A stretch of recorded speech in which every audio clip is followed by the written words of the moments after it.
Welcome to the Healthful Aging Conference in Second Life and Beyond. I'm Lynne Berrett, Lissena, also known as Wisdomseeker in Second Life. 10 years ago this April, I founded a group I named Whole Brain Health in Second Life. So it's fitting that we are in a sense celebrating that event with this conference. You can see how we've grown since then. On April 28, 2013, I was invited to speak about brain health at the Virtual Ability Spring Conference. It was my first conference in Second Life, and I was terrified I would fall off the stage. The next day, many of the Virtual Ability folks came to support my very first brain health fair in Second Life. I was attempting to replicate the kind of fair that before then had been held only in First Life. That was the beginning of WBH as an interactive, immersive experience.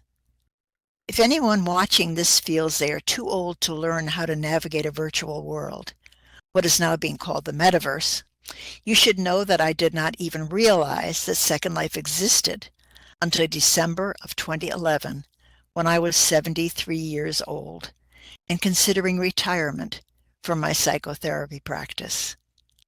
This occurred at a positive aging conference where an avatar who is here today introduced me to Second Life by sharing the project she had designed, which was commissioned by the National Library of Medicine.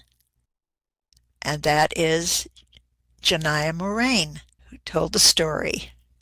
Her Uncle D story quest had us journey through one person's experience of HIV/AIDS on the island of Karuna. Karuna is empathy in Sanskrit. I was amazed and excited by this new experience.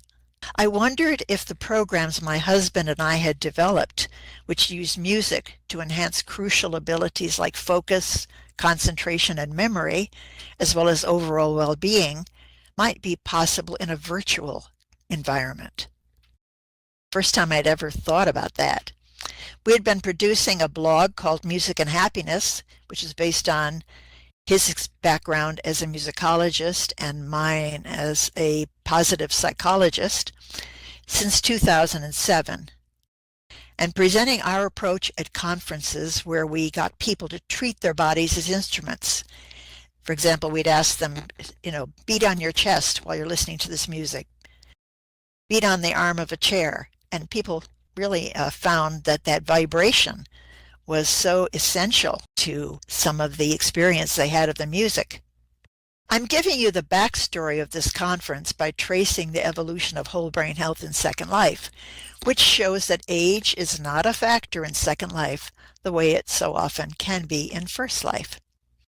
Where else could an 85-year-old woman put together a week-long conference that offers over 50 events in one location and have so much generous help and collaboration? For those of you who are not in Second Life, I couldn't do better than to read to you what an SL resident wrote to me when I asked, "How has aging in Second Life benefited you in your life in-world and out-world?" So this is the resident's words. "The main benefit I've found in Second Life is the great and sometimes surprising relationships I've encountered here. SL is really ageless when it comes to approaching and learning about others and their situations, while having fun like youngsters. And many times these friendships have crossed over into real life in rewarding ways. As for me," continuing what she said, "I want to focus on the psychological and almost philosophical benefit that has meant the most to me. Second Life for me is a whole new kind of inner life that allows people with possibly increasing limited real-world opportunities to manifest their imagination and creativity, to flourish in an environment that is vastly bigger than their own brains. The main bonus in Second Life is that the inner world we get to inhabit for however many hours we wish to do so is inhabited by other living, breathing spirits we meet here in whatever guise they choose to present to us. We are stimulated and challenged and rewarded for efforts to take what's in our heads and make it relevant and maybe useful to other people. and our efforts are reciprocated in whatever modality you wish to describe as reality. As someone who has aged in here up to now, I can say that the enrichment of my life in both worlds comes from the antidote to isolation that SL perpetually offers. So, other benefits of aging in Second Life. I thought I'd list some. So, it's easy to make new friends from around the world. You have 24/7 access for nights you can't sleep. You can decide how to present yourself visually and by your behavior. Isms like ageism and ableism are challenged. Imagination, inspiration, creativity are stimulated. Are there jerks? Yes, but you can always teleport away from them. So the planning for this conference started this January when our SL friend Stephen Gazier offered to repeat a talk on aging for WBH, Whole Brain Health, that he had given to the SL Science Circle. I missed our old fair days, which were just one day and also a lot of work like this, so I thought it might be good to add a few more perspectives, to do this slowly over a week. Before I knew it, as you can see from our jam-packed schedule, so many organizations in Second Life were eager to participate. Some of them suggested outside speakers, people they knew who had never been in Second Life. To bring them in, we have had to be flexible and think outside the box. That's why some of our speakers have pre-recorded their contributions, while others will speak live here on our main stage. All will take part in the live Q&As after their talks, some in Second Life and some not. Here is a list for the week as we have planned it. So I just want to explain to you what we're doing and how we're doing it here. Hopefully this will help you. Recorded and live stream sessions like this one, which are here on the main stage. Live speakers are already SL residents. These will be live stream recorded by Ageless Mind Project. Monday, May 15th at 9 a.m., me welcoming you. Tuesday, May 16th at 10 a.m., Stephen Gazier, or Stephen Zoot-Fly here, will speak on why we age, which will give us a lot of research-based biological information about it and what we can do about it. Wednesday, May 17th, Val, librarian, is going to speak here for half an hour on meta-literacy for elders, and then she will take people over to her exhibit that she and P have made, and that will not be recorded or live streamed. And later that day, 12 p.m., Shyla and Caddy will speak about my SL Living Will. We've had many people pass away, as I said, and we have found that we should be thinking about protecting our legacy here and allowing others to use it after we have gone. So they're going to speak about how to do that. Thursday, Jen Heron's going to talk about proactive health, things your doctor doesn't always tell you.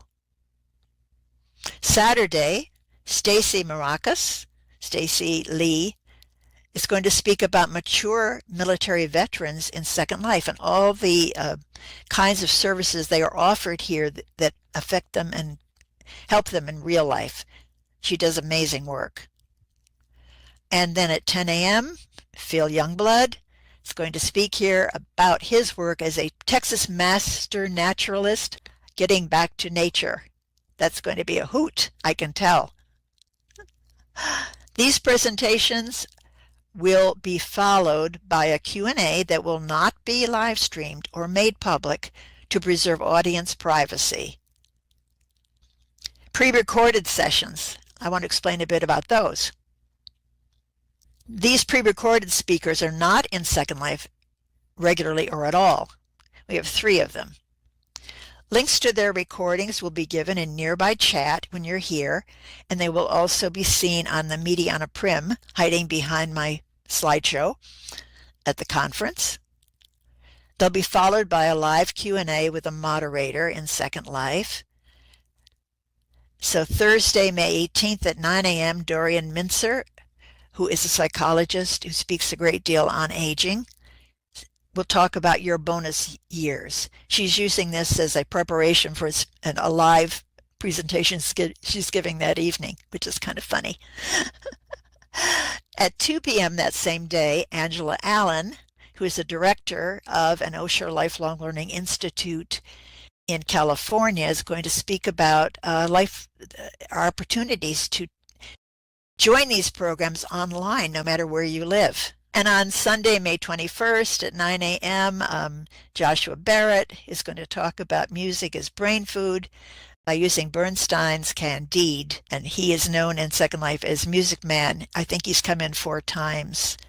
He is my Second Life partner. These presentations will be followed by Q&As that will not be recorded or live streamed or made public to preserve audience privacy. I just wanted you all to know that. Other conference events. Many of the WBH ongoing programs will be focusing on aspects of aging this week. These are things that we normally have during the week. We have a lot of things going on every day. They include music, discussions around aging, support groups, play readings, meditations, and a charming music and art improv. Many other activities such as creative aging workshops. There's 2 people here who are doing those kinds of things. You know them well. They can put their names right in chat if they want to. Gaming, which will happen. We're playing D&D on Sunday and learning about gaming for seniors. And special exhibits are being offered by our colleagues here on Inspiration Island or on their own regions. These are real food for spirit, mind, and body. And again, I want to suggest you get the HUD that is at the entrance here, and that you take a note card from the box on the front of the stage that has the week's events and the landmarks and the slurls to all these events. And we may change some of them over the week, so we'll let you know if we have to do that. So try as many of these activities as you can to discover your own best ways to promote your well-being in Second Life and beyond. We're always interested in the transfer from one place to another. 2 roundtables will give us opportunities to share experiences and ideas for aging well in Second Life. And I'm really interested to see what you all come up with there. So join us on Tuesday, May 16th at 4 p.m. at the WBH Relationships Circle for one of them. And then we're doing it again on Friday, May 19th at 9 a.m. at Nonprofit Commons. You can welcome to attend either one. And none of these events are being live streamed or officially recorded by WBH for post-conference viewing. So these are strictly in-world here. We've tried to balance talks with activities this week. For WBH, the mantra is learn by doing. There are many events this week that are interactive and immersive. If you're watching this from outside Second Life right now or later, and you would like to join us, email us at agelessmindproject@gmail.com. We have many experienced mentors here who will help you as they helped me. And I tip my hat to Treacle especially. Now let's look at the title of this conference. From the founding of WBH, we have tried to create activities in Second Life that reflect current research on healthful aging that come from neuroscience, the creative arts, gerontology, and psychology, for example. Some things remain constant. Taking a holistic approach to aging, treating ourselves as individuals, and choosing a lifestyle that comes most easily and naturally to us, while also incorporating what we can learn from a range of research, makes it more likely that we will adopt a healthy lifestyle and actually put it into daily practice. Here are some of the ways we do this. 5 kinds of activities are based on the research, and that's how we started here. Self-care activities, doing sleep, diet, exercise, relaxation, stress reduction. Those are all under self-care. Cognitive things, things that really challenge us, force us to learn new things. Technology and Second Life are very good for that. Creative activities. Well, Second Life is full of them and our sim is full of them. We have Marley, who's a creativist here, who offers programs. We have Cat's Eye, who offers programs here. Social activities. We have many, many kinds of groups and music programs. Music is wonderful for social activity. People come, they feel relaxed. They don't have to speak if they don't want to. They can if they want to. So that's why we have so much music here. And purpose. Many people who come to visit us decide they want to become members of the collective and do more things with us and for us. So they develop a sense of purpose by coming and discovering that there's more to Second Life than just hanging out. Self-guided and facilitated activities we have. Tuya made this list a few years ago. You can't read all the stuff on it, I know, but there are so many things that we have. I think Tuya said there were 66 kinds of things on the sim you could do. So it's worthwhile taking a look. I think these are also in our Lotus, which is kind of our central location to introduce you to these things. We have opportunities to earn badges, like this wellness achievement activity, the organic bounty.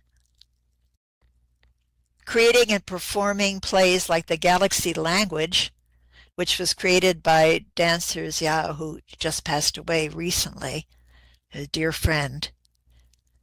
She was a psychologist member of the WH Collective, and she used this to teach us how our minds work while we're participating in this kind of quest activity, which we turned into a play for the Open Sim conference in 2014. And here we have a brain created by a neurologist member of the collective that we can fly inside and watch up close as the areas are activated, which is just a wonderful teaching tool and so much fun inside. And he's always thinking of something new. This is an old picture, but I wanted to show you the areas in the brain that light up when you click on a card. So be sure to get your own Brain Quester hat in the gift box outside here, just outside here. And David tells me he may update that and make it even more accurate, which I'm just crazy to see. And here I want to mention the intergenerational nature of our approach to well-being. We've been partnering with 2 universities outside the United States. The one in Technological University of Dublin, you can see on the left, and Çağ University of Mersin, Turkey on the right. And we've been doing that since about 2020, and it's continued into this spring in spite of the earthquake in Turkey, it was quite an amazing thing to have the students come in. On the right, you can see a graduating class. We have them wear t-shirts for their teams, work in teams, and we help them build in Second Life and learn how to design activities in 3 dimensions in Second Life. We introduce the students to Tai Chi in Second Life here too. They didn't know you could do things like this here. I hope this overview gives you a better sense of how this conference evolved out of the work we've been doing for over 10 years. Now back to the title. You may wonder why we decided to use the word healthful instead of the more familiar healthy. Well, according to my consultant, which was ChatGPT, healthful is a more inclusive term that suggests a proactive approach to aging over many domains. And I think I've shown you how we do that here. What words and images come to your mind for healthful aging? Being open, so nutrition, exercise, creativity, mouthful, David says, being open, talking with people and sharing stories, vitality, hearing music and laughter, using your brain, community. Any more things? These are some of the images that I came up with. Learning about oneself and stories are the foundation of how we learn and create empathy. Yes, stories elicit empathy. So you can see some of the images I thought of. I liked, to me, the little running person on the top right is cute. Courage is important, I think. Food is there. Intergenerational connection is there.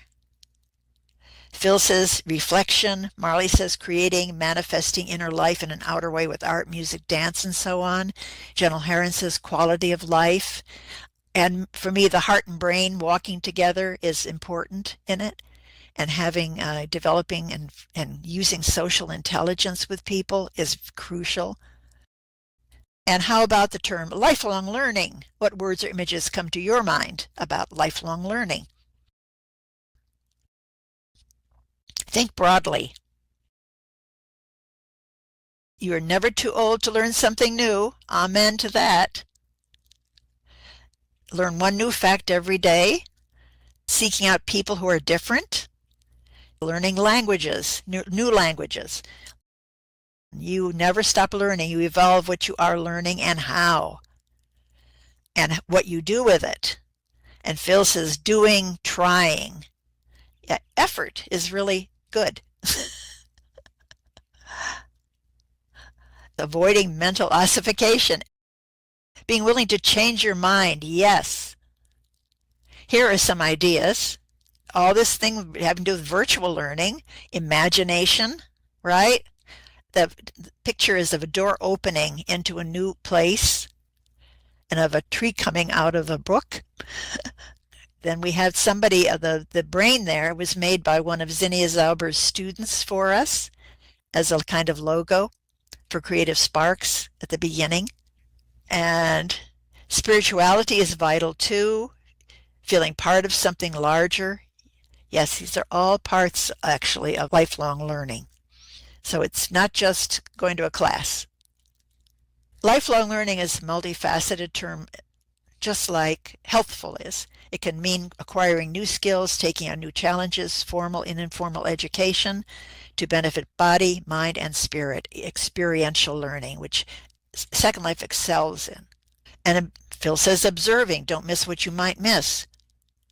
In fact, we named our nonprofit Ageless Mind Project so we could focus on all the elements that contribute to positive neuroplasticity, flexibility, optimism, playfulness, growth, perspective, alertness, lots of things you mentioned already. A final caveat, we've not been able to cover as many areas important to aging as we would have liked. We just didn't have the time. But we hope this is the start of an ongoing interest in aging well here in Second Life. And who knows what spin-offs there might be. Phil says we learn not to be afraid of failure. Yes, definitely. We hope also that more of you watching this from outside of Second Life will consider meeting us here, as well as online on our Substack blog. We want to start conversations there between worlds and between generations. And again, please take a copy of the week's conference schedule from the box by me. It has slurls and landmarks. We often find that failure and mistakes are where we have learned the most in life. Agreed. Finally, I want to thank the other members of the WBH leadership team, Francisco, Cat's Eye, Tuya, Galen, and the many other members of the WBH collective. So many members of our collective for contributing so much time and effort to make this conference possible. We have, as I say, over 30 members now, all doing a variety of things at the conference and on the sim. Many thanks also to our creative consultant, Janaya, who has spent many long days and nights working on this with me. I also want to thank just a few of the many organizations and individuals inside Second Life who have guided, encouraged, and actively supported whole brain health. You can see them here. And those outworld who have been equally supportive in many different but crucial ways. These are organizations I belong to, just a small portion of the ones I belong to that I'm most active in, who have helped me think through so many things and given me such well-documented research. Here are the questions I hope each of us can start to answer for ourselves over the week of this conference. Whether you are in Second Life or watching this from outside, what are you intentionally doing to grow older better? What might you want to add to what you're already doing that you haven't thought about doing? Because we get into ruts even with what we're doing. How can you expand yourself, stretch yourself? Can we help you do any of this? Thank you and welcome to a wonderful week at this conference. And that is where I stop my presentation. Phil asked the question, do you believe that Second Life has helped you to stay young? Yes, I have to say to you that when I was 73, I was very tired because I had been a psychotherapist sitting in a chair 12 hours a day sometimes for 30 years. And that was my midlife career. I had a career before that, college teaching, literature.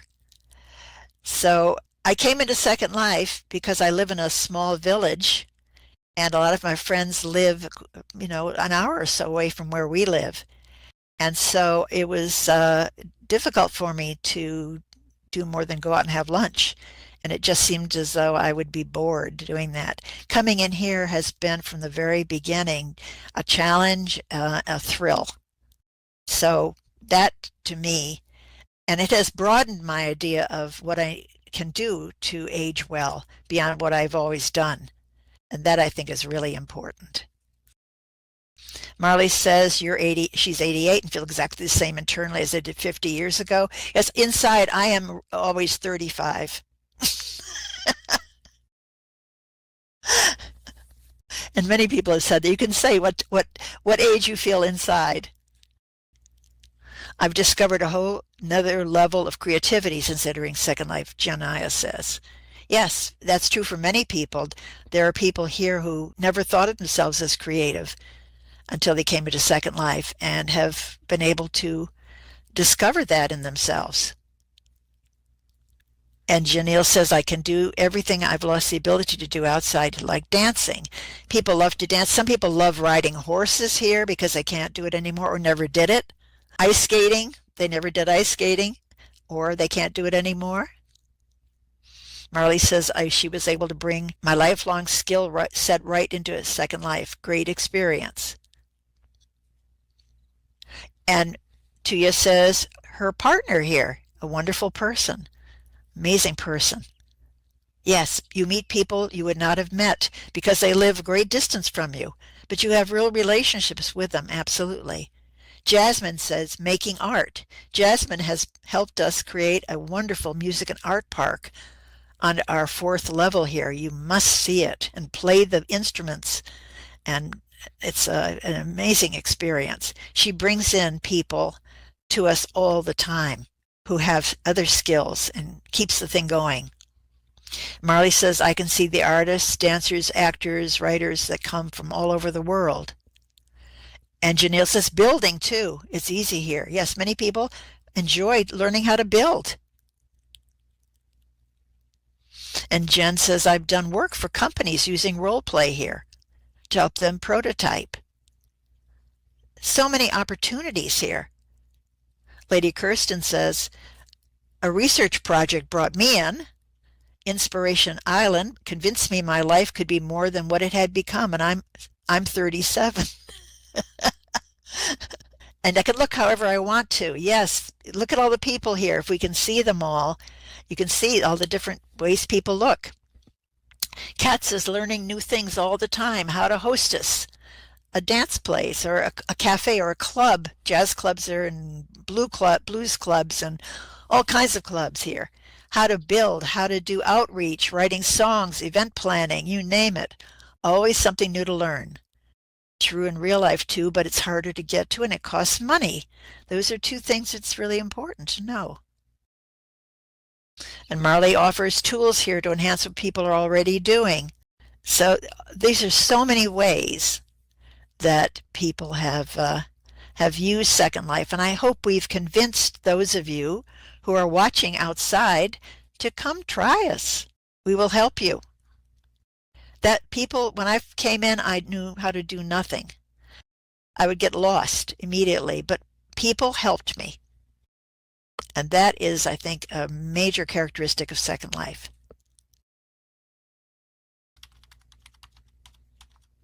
Enjoy the rest of the conference.